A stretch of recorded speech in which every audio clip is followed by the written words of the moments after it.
Hermano, le invito a buscar en sus Biblias en Lucas capítulo 8. Lucas capítulo 8. Los versos del 1 al 3.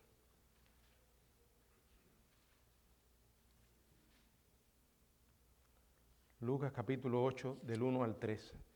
Dice la Biblia: aconteció después que Jesús iba por todas las ciudades y aldeas, predicando y anunciando el evangelio del reino de Dios, y los 12 con él. Y algunas mujeres que habían sido sanadas de espíritus malos y de enfermedades, María, que se llamaba Magdalena, de la que habían salido 7 demonios, Juana, mujer de Chuza, intendente de Herodes, y Susana, y otras muchas que le servían de sus bienes. Padre, gracias por la oportunidad de leer tu palabra y de poder estudiarla. Ahora, Señor, nos estamos poniendo en tus manos para que tú hables a través de nosotros, Señor, y que con tu Espíritu nos guíes a escudriñar las verdades de tu palabra. En el nombre de Jesucristo. Amén.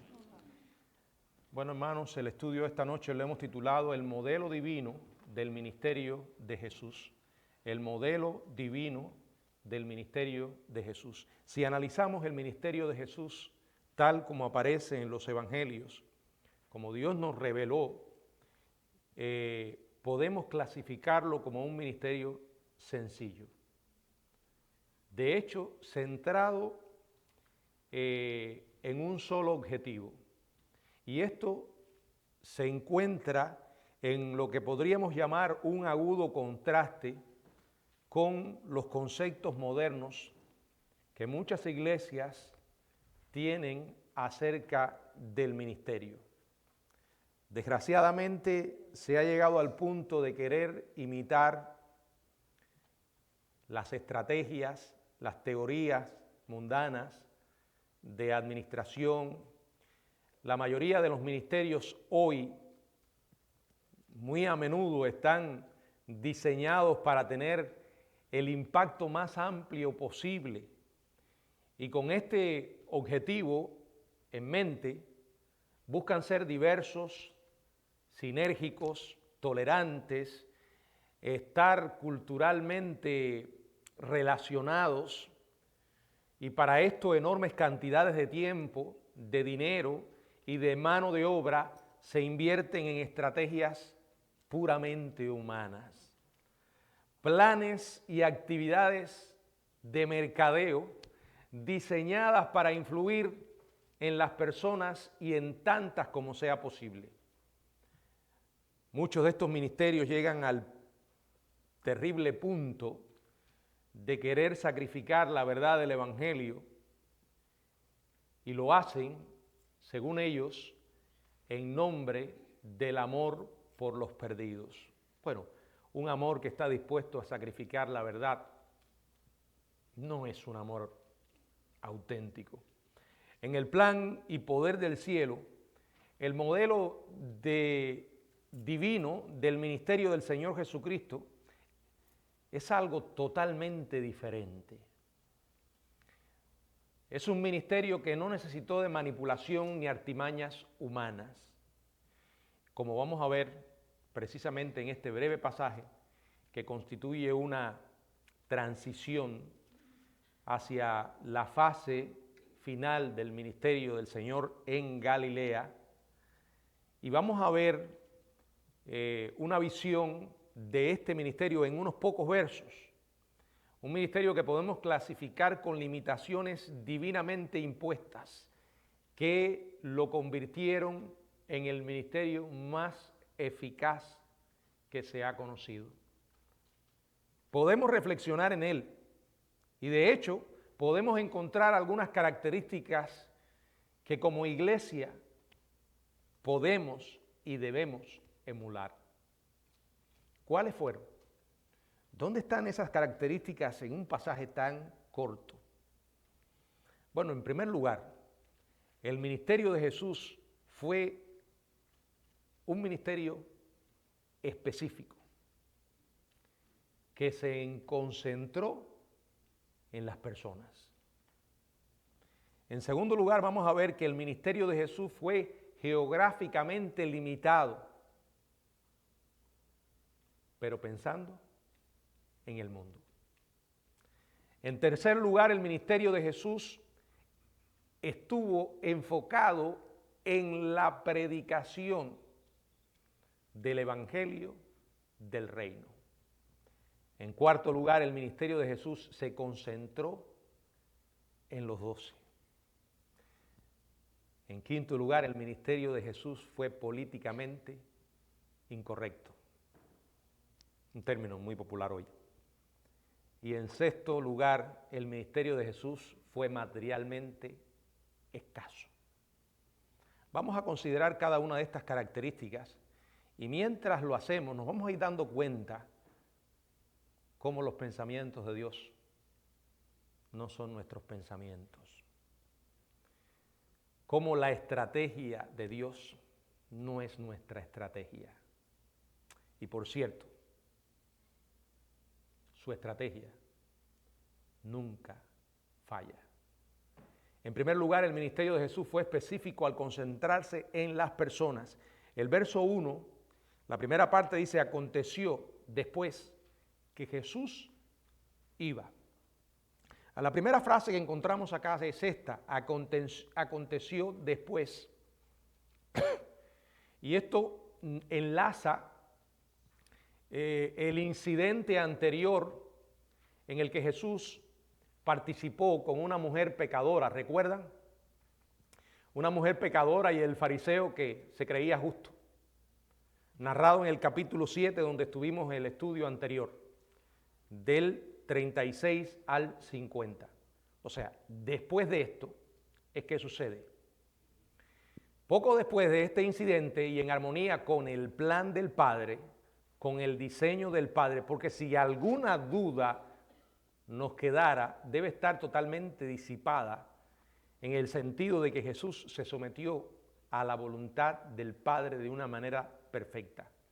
Jesús obedeció el plan del Padre de una manera perfecta. Y aquí lo vemos que dice la Biblia, Jesús iba en obediencia a la voluntad del Padre. Jesús iba ¿a dónde? Bueno, a todas partes de Galilea para cumplir con la última fase de su ministerio. Y aunque esta declaración es general, el diseño divino era específico. Jesús no solo realizó las tareas del Padre, las realizó a la manera del Padre y en el tiempo del Padre.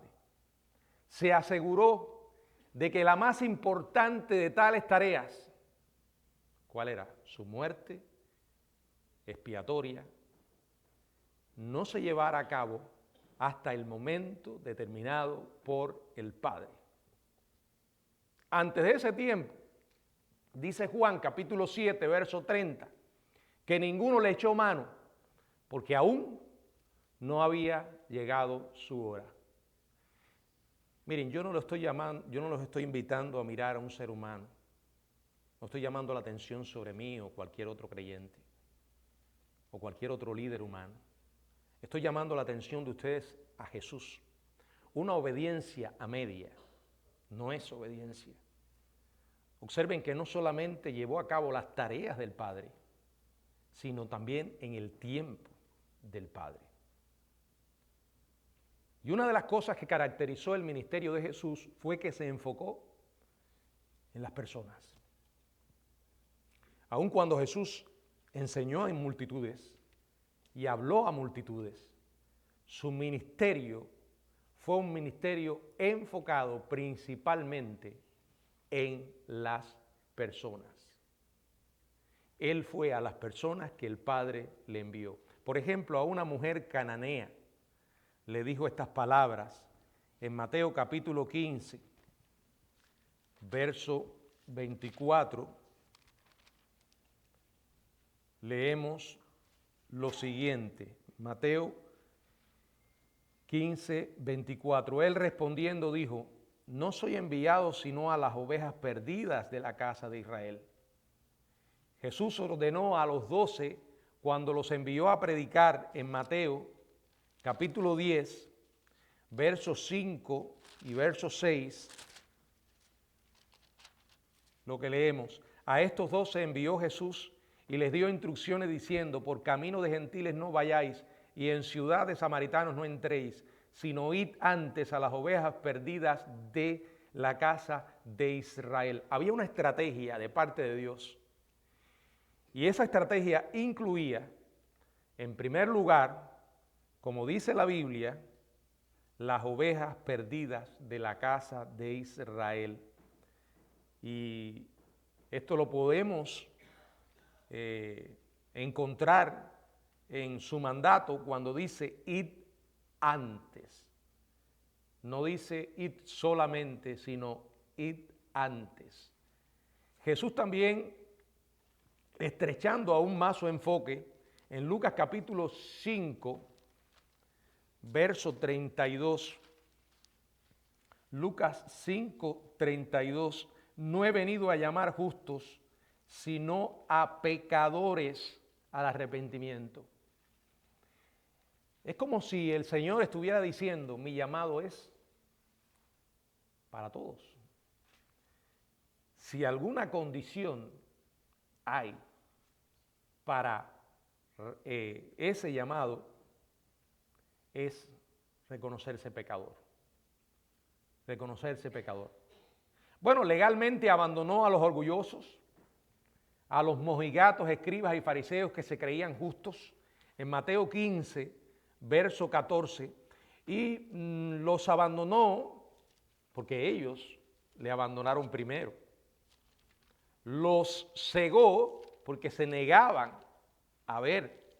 En Mateo 15, en el verso 14, dice: dejadlos, son ciegos, guías de ciegos, y si el ciego guiare al ciego, ambos caerán en el hoyo. Cuando respondieron, dice la palabra en Mateo 12, 38, algunos de los escribas y fariseos diciendo: maestro, deseamos ver de ti señal.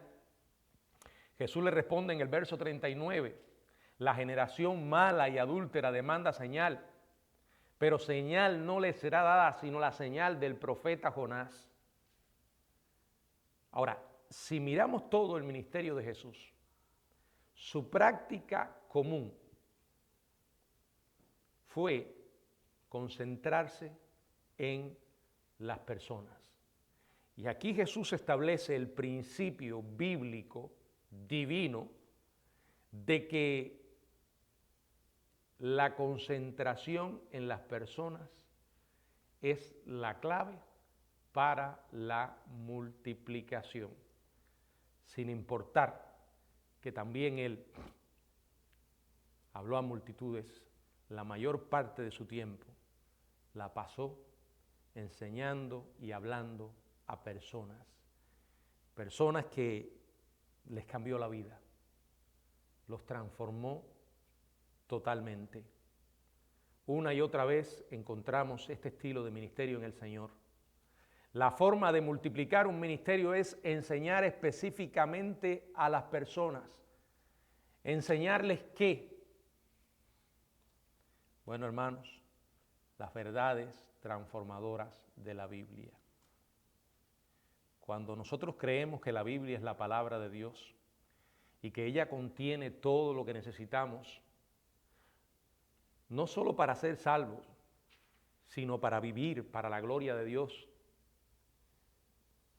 entonces la Biblia va a formar parte esencial de nuestros ministerios. Hay iglesias, hay pastores que han caído en el engaño de que con ideas humanas se pueden lograr los propósitos divinos. Más de una vez he escuchado esto en el ministerio. Tenemos que hacer algo para que los jóvenes vengan y se queden. Tenemos que hacer algo para que los niños, tenemos que hacer algo para que... Miren, toda persona en la iglesia que viene, ¿saben lo que necesita? La palabra del Señor. Cuando nosotros intentamos sustituir la Biblia por otras cosas, es que en algún punto del camino hemos dejado de creer que en la enseñanza de las verdades de la Biblia está todo lo que necesitamos para nuestro crecimiento. Ahora, hay personas que responden a las enseñanzas de la Biblia de diferentes maneras. Bueno, todos respondemos de diferentes maneras. En el caso de Jesús lo vemos. Pero el problema no estaba en el mensaje. El problema estaba en la gente, en los corazones. Como yo decía el miércoles, una iglesia, un ministerio, tiene la responsabilidad, y comparando con algo para ilustrarlo, por ejemplo, un pastor, un maestro, es un chef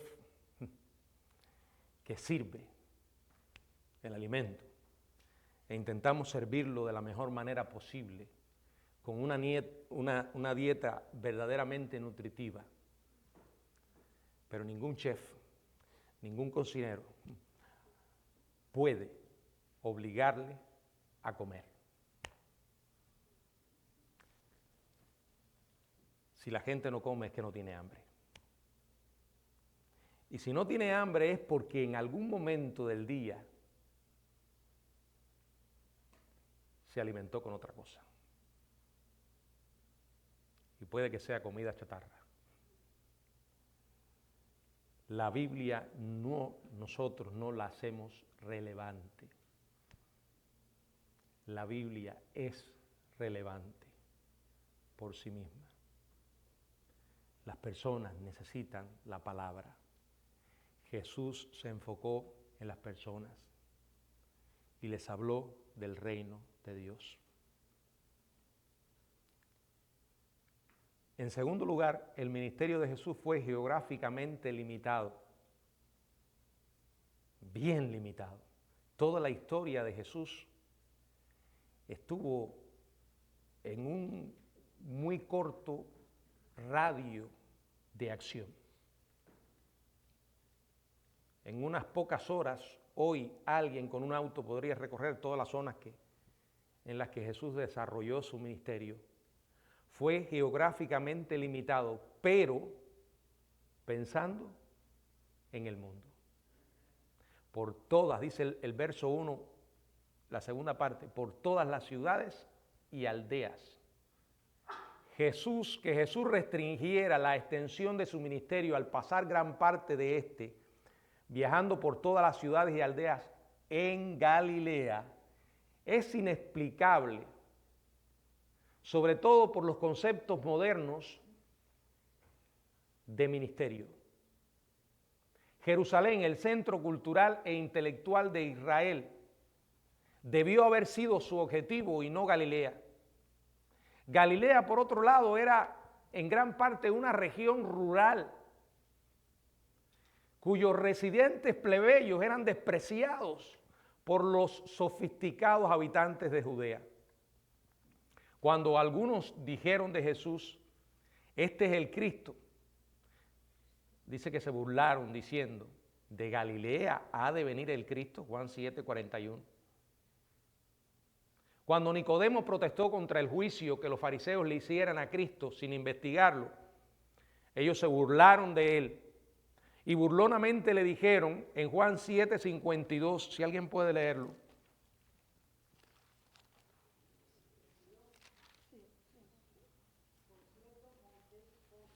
No, dice, respondieron y le dijeron, ¿eres tú también Galileo? Escudriña y ve que de Galilea nunca se ha levantado profeta. Sin embargo, el hecho de que el ministerio de Jesús se inició de una manera limitada geográficamente en el corazón de Jesús, en el corazón de Dios mismo, estaba el mundo entero. ¿Por qué lo sabemos? Hechos capítulo 1. Bueno, Juan 3:16.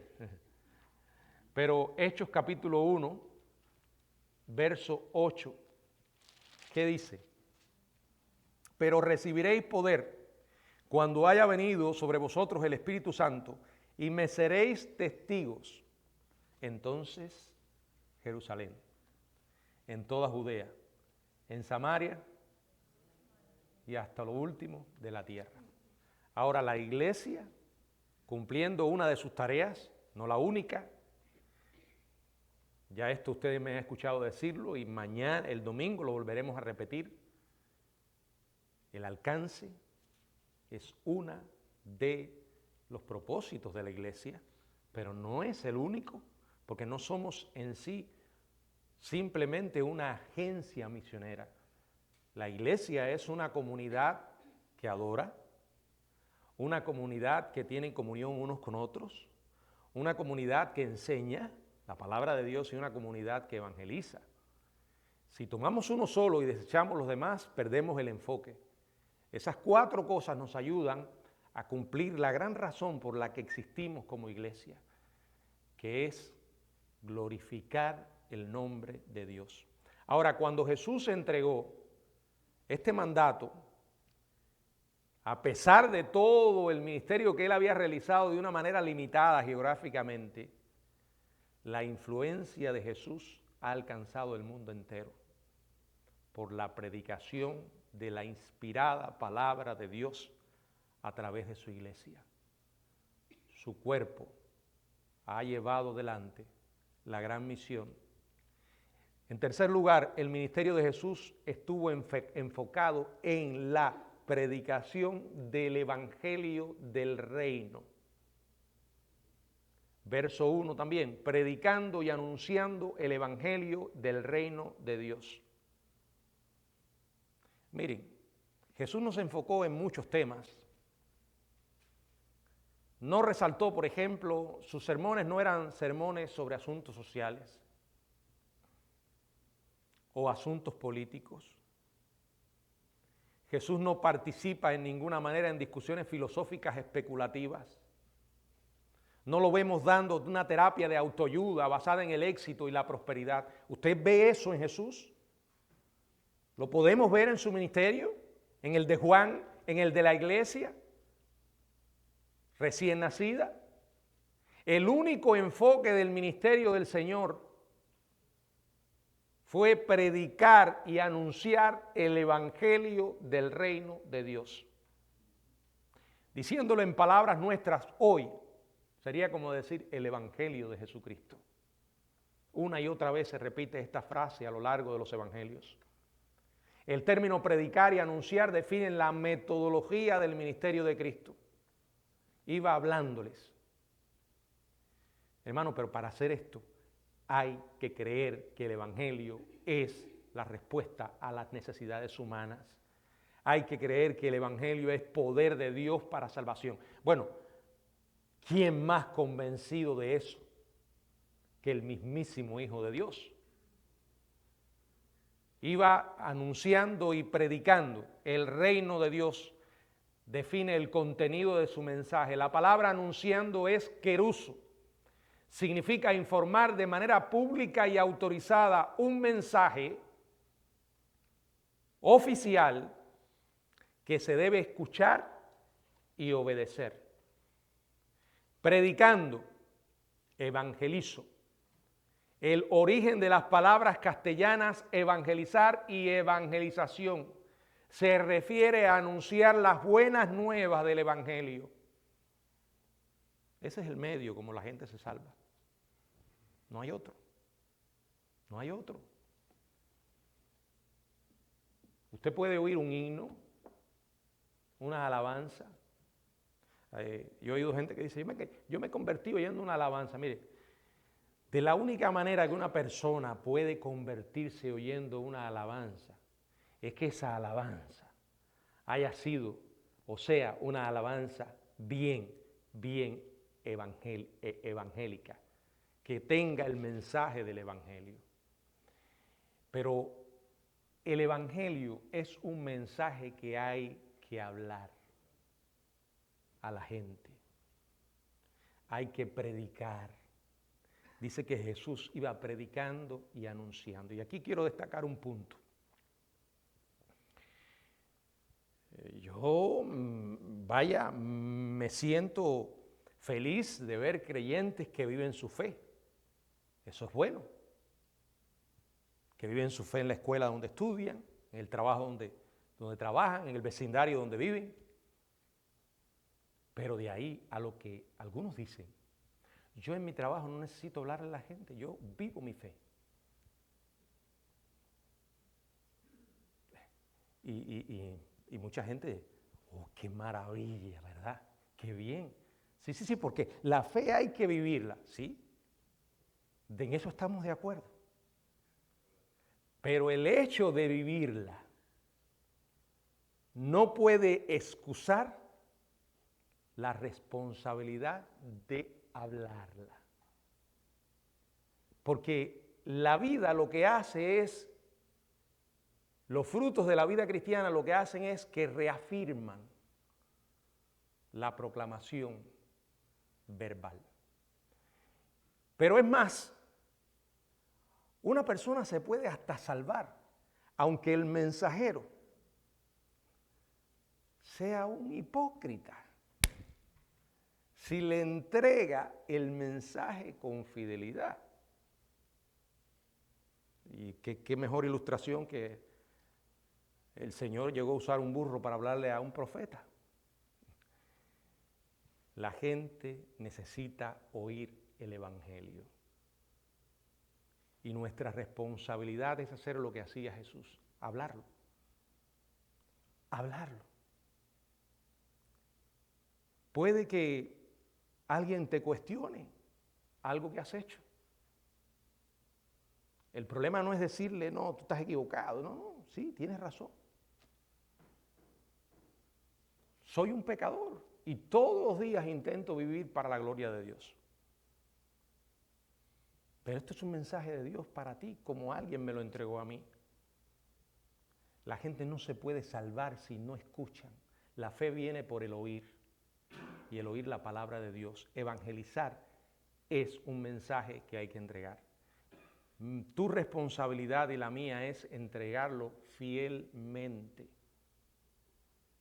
No dé por sentado que porque alguien le diga yo creo en Dios, ya es mi hermano. Yo me quedé sorprendido esta semana como líderes, hasta bautistas, enviaban las condolencias a los católicos por el fallecimiento del Papa. Yo entiendo que es un líder religioso, más bien un líder político. Entiendo que se le debe respeto, pero de ahí a presentar a ese señor como si fuera un hermano en Cristo, siendo o habiendo sido un falso profeta, un falso mensajero, una persona que no le escuché ni una sola vez hablar el verdadero evangelio. Nunca.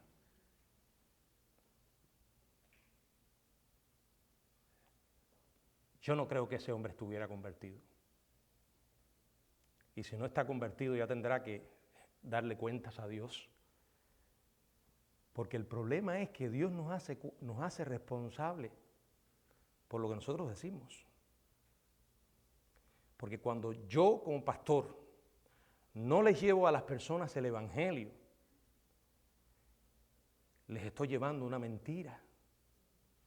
Y estoy contribuyendo a que esas personas se vayan al infierno.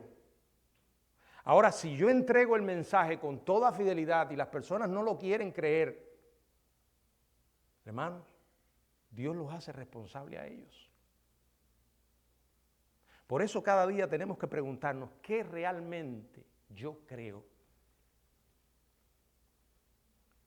¿Estoy claro en lo que es el evangelio? Y cuando Dios pone en mi vida personas, aprovecho la oportunidad para hablarles y hablarles claramente. No dejo que la conversación se desvíe. No diluyo el evangelio con opiniones o criterios. Miren, yo sé que la presentación del evangelio es sencilla Y el mensaje es tan sencillo que a los ojos de la gente es locura. Pero dice la Biblia que Dios quiso salvar al mundo por la locura de la predicación. Y cuando alguien oye ese mensaje y cree, Dios lo ilumina y se salva. Se salva. Pero cuando en algún punto dejamos de creer que es el poder de Dios, entonces necesitamos ayudarlo. Y ahí vienen nuestras estrategias. No, pero hay que darle una ayudadita. Expon la palabra de Dios. Proclámala, proclámala. Yo no tengo nada en contra de los métodos siempre que no sean métodos condenados por la Biblia. ¿En qué sentido? En que usted no puede emplear un método que viole un principio de las Escrituras. Pero los métodos no son inspirados. Pero el problema es cuando nosotros dejamos de creer de que el Evangelio es suficiente y entonces hay que ayudarlo para que la gente crea. Y por eso algunos han rediseñado el Evangelio al punto de quitarle la palabra pecado, de no hablar del arrepentimiento, de no mencionar el infierno, de no hacer énfasis en la condición perdida de la gente. Yo solo tengo una pregunta. ¿Con qué autoridad se puede hacer eso? ¿Con qué autoridad? Jesús no lo hizo. Y no solo Jesús. Yo le animo a que usted estudie el estilo de predicación de los discípulos, de la iglesia primitiva, el mensaje que estas personas entregaron. Intente imaginar a esas mismas personas en nuestro siglo XXI, evangelizando a las personas. Serían perseguidos y rechazados. En cuarto lugar, el ministerio de Jesús se concentró en los 12. Dice, y los 12 con él. Escogió un grupo de hombres que ya hemos hablado muchas veces de sus peculiaridades. Un grupo de hombres que a ninguno de nosotros se nos habría ocurrido elegirles. No eran de la élite, no tenían prácticamente ninguna influencia dentro de la sociedad judía. No eran de las filas de los escribas, los fariseos, los saduceos, sacerdotes, rabinos, directores de sinagoga. No eran así. No venían de familias acaudaladas, influyentes. No tenían amigos en posiciones importantes. Es más, una y otra vez expusieron una fe débil. Eran de cabeza dura. No eran de fácil entendimiento. Es más, en el momento de mayor necesidad, según Mateo 26:35, Mateo 26:56, todos lo abandonaron. Si vamos a analizar el ministerio de Jesús con los 12 desde una perspectiva humana o usando los métodos de medir el éxito hoy en los ministerios, Jesús fue un fracaso, su ministerio fue un fracaso total. Total. Sin embargo, a la luz de la Biblia, vemos que no fue así. Él vertió su vida en ellos. Y llegó un punto en que dice la Biblia, que decían sobre ellos, estos que trastornan al mundo entero. O sea, pusieron al mundo de cabeza. Jesús creyó en ellos e invirtió su vida en ellos. ¿Qué hacían? Andaban con él. Lo miraban. Escuchaban y aprendían. Aunque les costó, aprendieron. En quinto lugar, el ministerio de Jesús fue políticamente incorrecto. Miren el verso 8, capítulo 8, verso 2. Y algunas mujeres que habían sido sanadas de espíritus malos y de enfermedades, María que se llamaba Magdalena de la que habían salido 7 demonios. Verso 3, Juana, una mujer de Chuza, intendente de Herodes, y Susana. Primero, Jesús no andaba solo con las mujeres. Él andaba con los 12. Los 12 viajaban con él.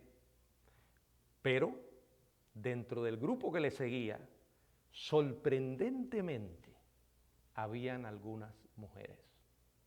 ¿Por qué digo sorprendentemente? Porque esto no era lo común en aquella cultura, en aquella época.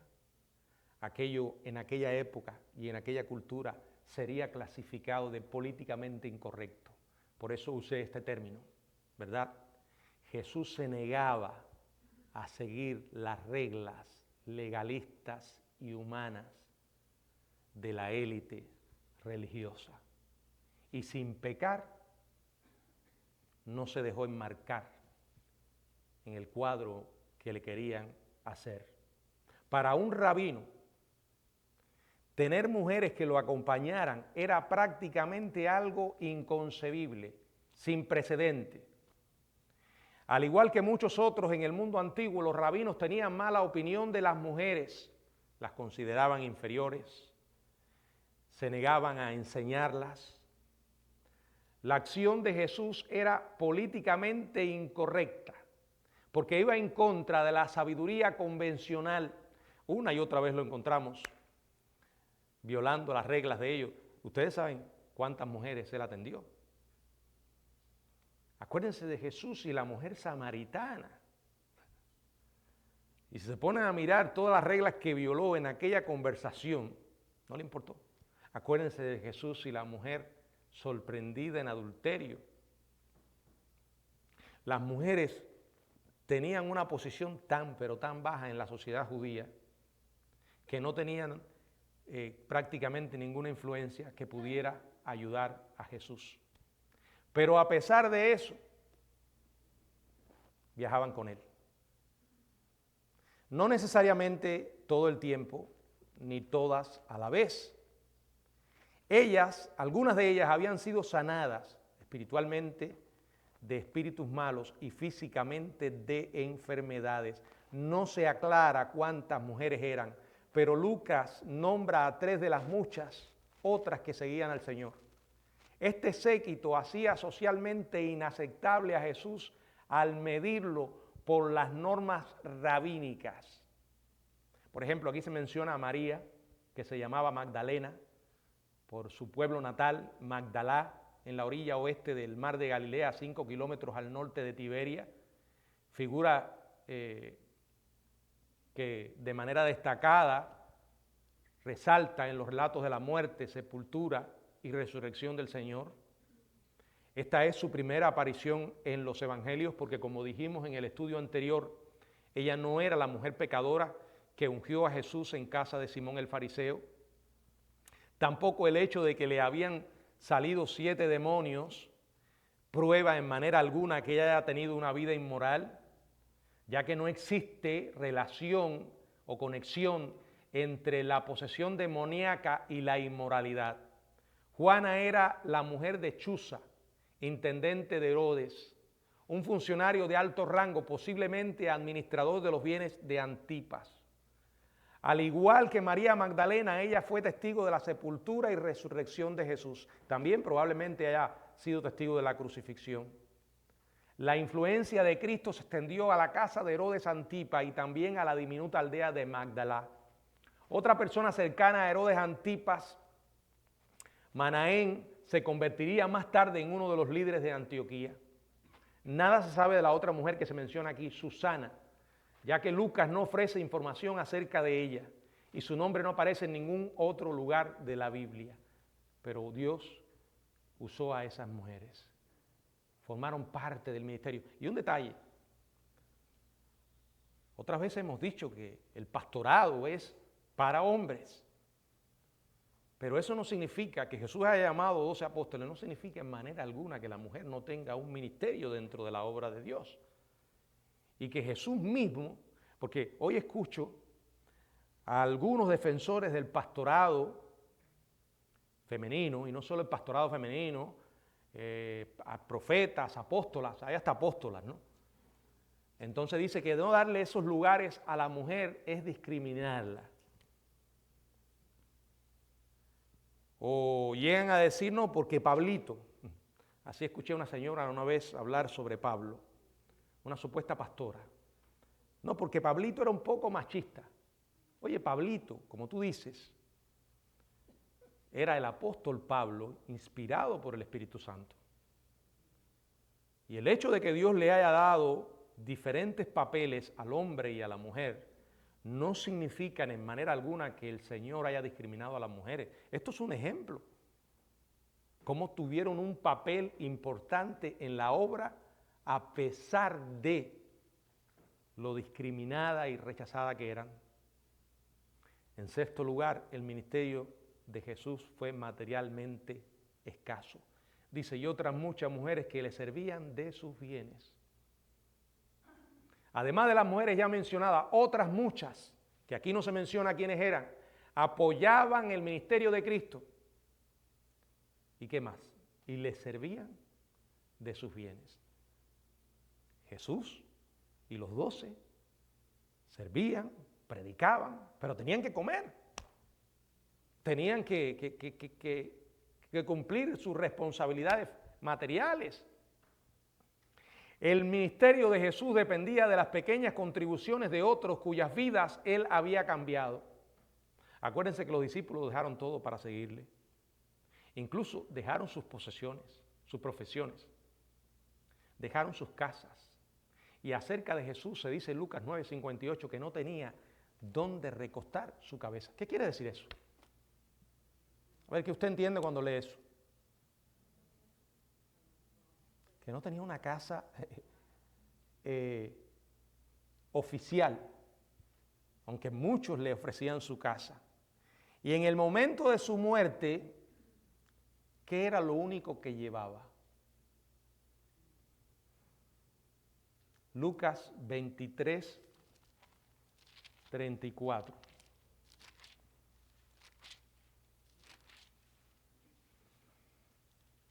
Y Jesús, Lucas,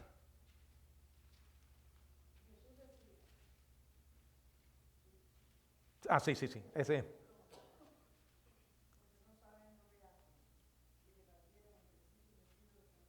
¿Qué era lo único que tenía para que se repartieran ellos? Sus vestidos, sus ropas. Las escasas contribuciones que recibían eran tan generosas que Jesús y los 12 pudieron colaborar para los pobres. Juan 13:29.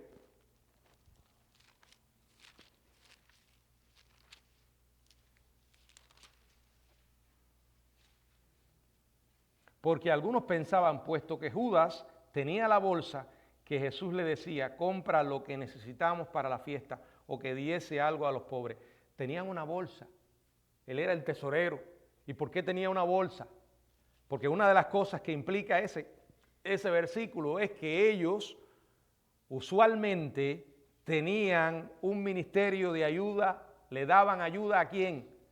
A los pobres. Ninguno de los apóstoles prosperó personalmente, como evidencia la frustración de Judas.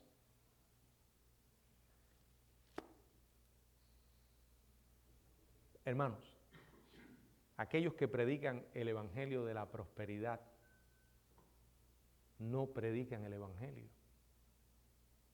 Y no es que yo se lo diga, a la ley y al testimonio. Sea Dios veraz y todo hombre mentiroso. Mira la Biblia. ¿Cómo encaja este Jesús con el Jesús que predican estos falsos profetas? No es el mismo. No es el mismo Jesús.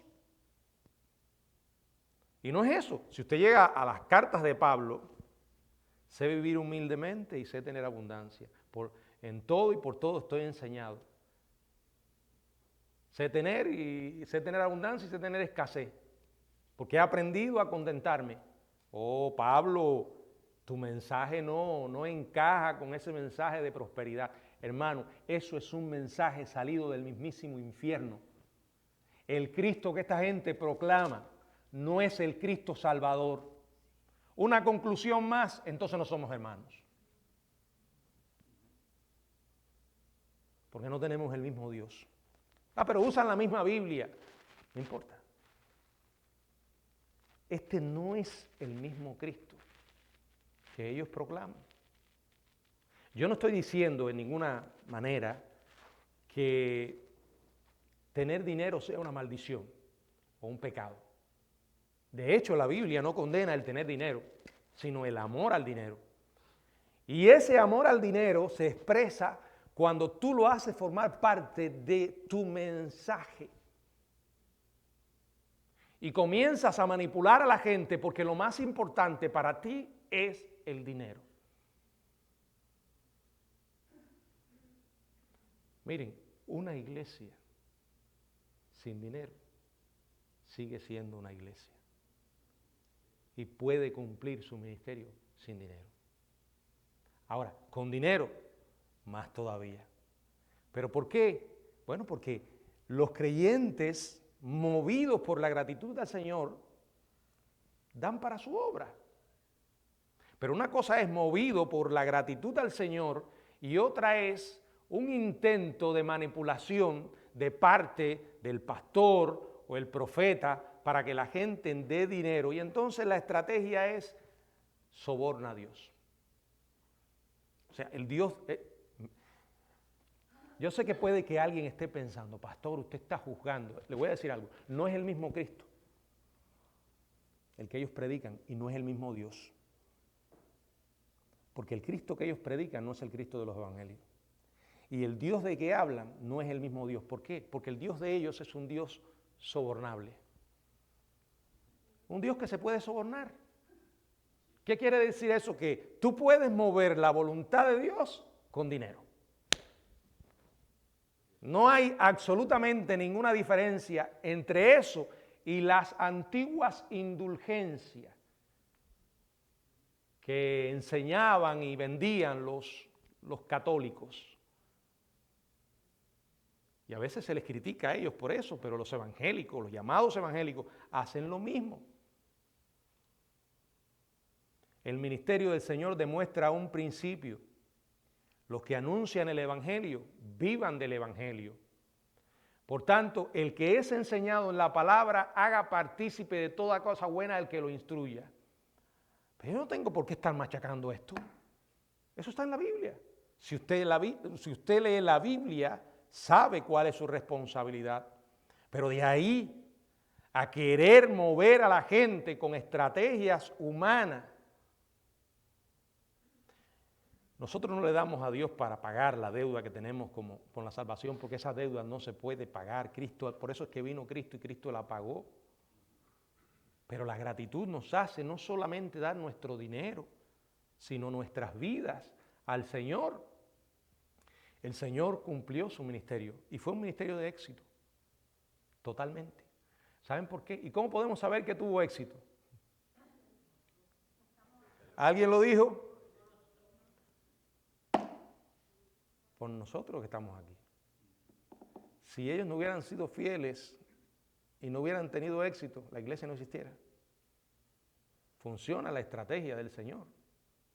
Funciona.